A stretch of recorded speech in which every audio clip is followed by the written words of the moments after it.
induce the gradual surrender of American sovereignty, piece by piece and step by step, to various international organizations, of which the United Nations is the outstanding but far from the only example.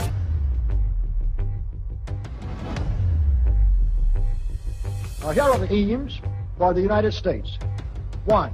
Greatly expanded government spending for every conceivable means of getting rid of ever larger sums of American money as wastefully as possible.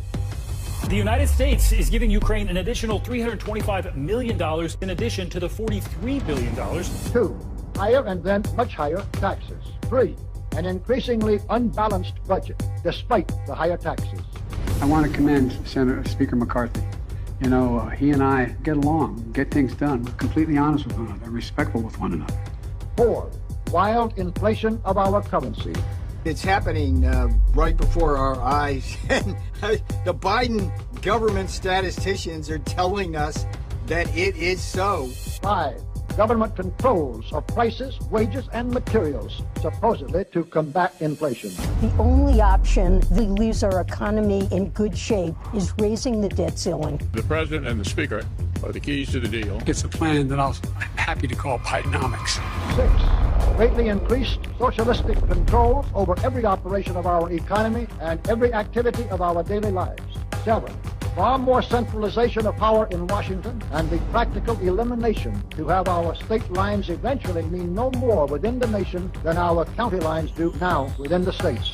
At the FBI, we're working closely with our federal, state, and local partners to share information and identify and disrupt any threats. We're also coordinating with social media companies to make sure that their platforms are not used to spread disinformation and propaganda. 8. Control over our educational system. No, what's not a problem? Drag queens. A drag queen for every school. 9. A constant hammering into the American consciousness of the horror of modern warfare. I should be prosecuted. What happened on January 6th, Senator? Always on communist terms, of course. And 10, the consequent willingness of the American people to allow the steps of appeasement by our government, which amount to a piecemeal surrender of the rest of the free world and of the United States itself.